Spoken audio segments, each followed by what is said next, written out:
ایک مجھے ایک واقعہ یاد آیا کہ ایک جہاز کے کپتان نے کنٹرول ٹاور سے رابطہ قائم کیا اور کہا کہ میرے پہیے نہیں کھل رہے ہیں، میرا ایک پر ٹوٹ کے گر گیا ہے، پیٹرول سارا ختم ہو گیا، تو اب مجھے کیا کرنا چاہیے؟ کنٹرول ٹاور نے جواب دیا کہ جو میں کہتا ہوں میرے ساتھ ساتھ اس کو دہرائیے۔ انہوں نے کہا کہیے، تو کنٹرول ٹاور نے کہا کہ کہیے اللہ تعالیٰ ہمارے گناہ معاف کرے، اللہ تعالیٰ ہماری مغفرت کرے۔ تو کبھی ایسی سچویشن سے تو آپ کا سامنا نہیں ہوا کہ پرابلم میں پھنس گئے ہوں آپ؟ کیسے مزاج ہیں توصیف صاحب؟ دعا چاہیے آپ۔ خیریت سے ہیں آپ؟ شکر ہے۔ کہاں سے سیکھی کرکٹ؟ گھر سے۔ ماشاءاللہ۔ میرا مطلب ہے میرے بڑے بھائی وغیرہ۔ اچھا، آپ کے بڑے بھائی سے آپ نے کرکٹ سیکھی، اس کا مطلب یہ کہ کرکٹ آپ کے گھر کی لونڈی ہوئی؟ کہہ سکتے ہیں، کہہ سکتے ہیں، کہہ سکتے ہیں۔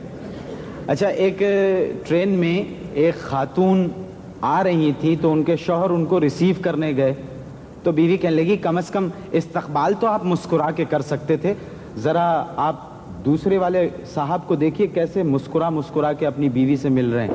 تو شوہر نے کہا یہ چھوڑنے آیا ہے اپنی بیوی کو۔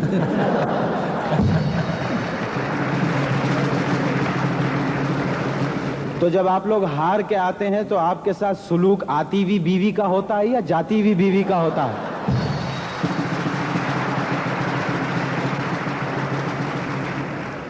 من بھائی، بات یہ ہے کہ واقعی آپ نے صحیح کہا کہ جو آپ نے مثال دی، لیکن میرا خیال ہے ابھی تک ایسا نہیں ہوا، کیونکہ جب بھی ہم چاہے ہار کے آئیں یا جیت کے، ہمیں ویسے ہی ریسیپشن ملتا ہے ایئرپورٹ پہ۔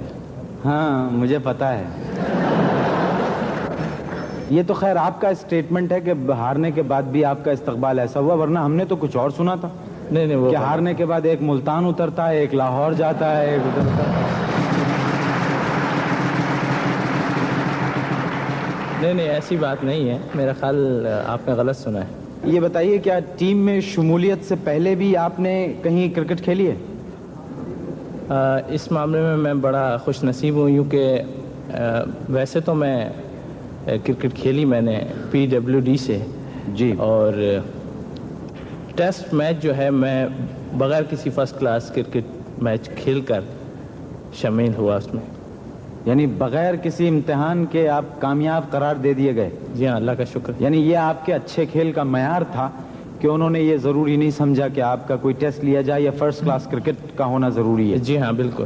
تو ظاہر ہے آپ نے قدم قدم اس بات کو ثابت بھی کیا ہے کہ آپ کتنے اچھے کھلاڑی ہیں۔ جی ہاں، اللہ کا کرم ہے کہ میں نے اس سیریز میں آسٹریلیا کے خلاف اپنے ڈیبیو میں 7 وکٹیں لی تھیں۔ ماشاءاللہ، 7 وکٹ۔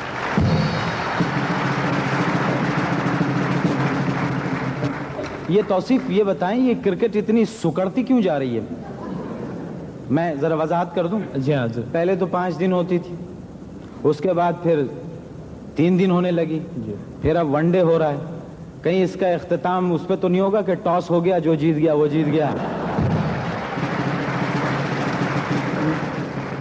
ایسی بات نہیں ہے، میرا خیال میں اس کا آپ کو اس طرح جواب دوں گا کہ ون ڈے کرکٹ میں کچھ زیادہ لوگ انٹرسٹ لینے لگے ہیں۔ جی، اس کی یہ وجہ کہی جاتی ہے عام پبلک میں کہ جی اب 5 دن کے میچ میں بوریت ہوتی ہے بہت۔ جی، لیکن میرا خیال ہے 5 دن کا میچ آپ ختم بھی نہیں کر سکتے، اس لیے کہ میرا خیال ہے پہلے زیادہ تر 5 دن کے میچز ہوا کرتے تھے، ٹیسٹ میچ۔ جی، تو ون ڈے میں اس لیے لوگ انٹرسٹ لینے لگے کہ وہ جلدی ختم ہو جاتا ہے، اور اس میں اب اتنا انٹرسٹ پیدا ہونے لگا ہے، جس طرح آپ نے دیکھا 2-3 میچ اتنے کلوز گئے ہیں کہ لوگ بہت زیادہ انٹرسٹ لے رہے ہیں۔ مطلب آپ کا مطلب یہ ہے کہ لوگ اب اس چیز میں زیادہ انٹرسٹ لیتے ہیں جو جلدی ختم ہو جائے؟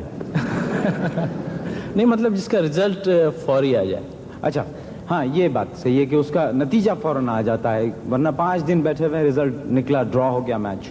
اچھا، یہ بتائیے کیا کرکٹر امن و محبت کا سفیر بن سکتا ہے؟ دوسرے ملکوں اور اپنے ملک کے درمیان محبت پھیلانے میں اہم کردار انجام دے سکتا ہے؟ جی ہاں، بہت زیادہ، یوں کہ میں آپ ہی کی مثال دوں گا، آپ بھی فنکار ہیں، آپ جس طرح دوسرے ملکوں میں جا کے پروگرامز کرتے ہیں۔ ذرا پھر سے بولیے گا۔ تو آپ لوگ جس طرح پروگرام کرتے ہیں، اور یہ سیاستدان ہیں ہمارے، جی، اور میں بذات خود کرکٹر میں اس چیز کو واقعی کہتا ہوں کہ جب ہم لوگ کسی ملک میں جاتے ہیں تو وہاں ایک سفیر کی حیثیت سے جاتے ہیں جی. اور وہاں پہ جتنی ہماری پرفارمنس ہوتی ہے وہ ایک دوسرے ملک میں پیدا کرتا ہے. مثلاً یہ کہ محبت پھیلا سکتا ہے. 5 دن کا میچ ہے، 5 دن کی محبت. 4 دن کا میچ ہے، 4 دن کی محبت.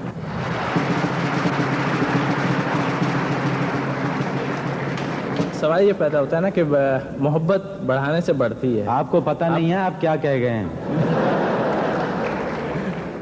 نہیں بالکل توصیف، میں آپ کی اس بات سے اتفاق کرتا ہوں کہ محبت جو ہے وہ دلوں میں ہوتی ہے، اور اس کو اگر پھیلایا جائے تو چاہے 5 دن کے لیے جائے لیکن اس کے اثرات صدیوں تک قائم رہ سکتے ہیں. جی ہاں بالکل یہی بات ہے نا. کس کرکٹ ٹیم کے خلاف کھیل کے آپ کو سب سے زیادہ لطف آیا؟ اپنے پڑوسی ملک ہندوستان سے. اس کی ایک وجہ ہے. جی کیا؟ اس کی وجہ یہ ہے کہ جب ہندوستان سے میچ ہوتا ہے تو ہماری پبلک بھی بہت زیادہ انٹرسٹ لیتی ہے.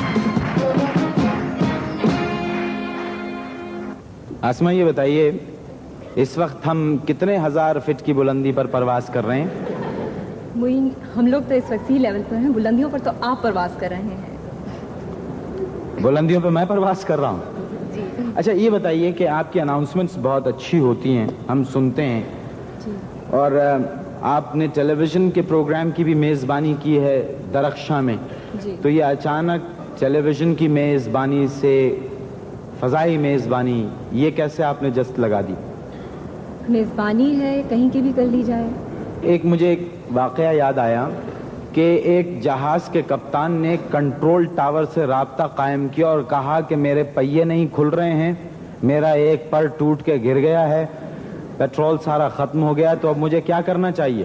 کنٹرول ٹاور نے جواب دیا کہ جو میں کہتا ہوں میرے ساتھ ساتھ اس کو دہرائیے. انہوں نے کہا کہیے. تو کنٹرول ٹاور نے کہا کہ کہیے اللہ تعالیٰ ہمارے گناہ معاف کرے، اللہ تعالیٰ ہماری مغفرت کرے. تو کبھی ایسی سچویشن سے تو آپ کا سامنا نہیں ہوا کہ پرابلم میں پھنس گئے ہوں آپ؟ نہیں جی، چھوٹی موٹی ٹیکنیکل فالٹس تو ہو جاتی ہیں لیکن کوئی اتنا بڑا حادثہ کبھی پیش نہیں آیا. اچھا آسمہ یہ بتائیے، آپ لوگوں کو کیا مسکرانے کا الاؤنس ملتا ہے؟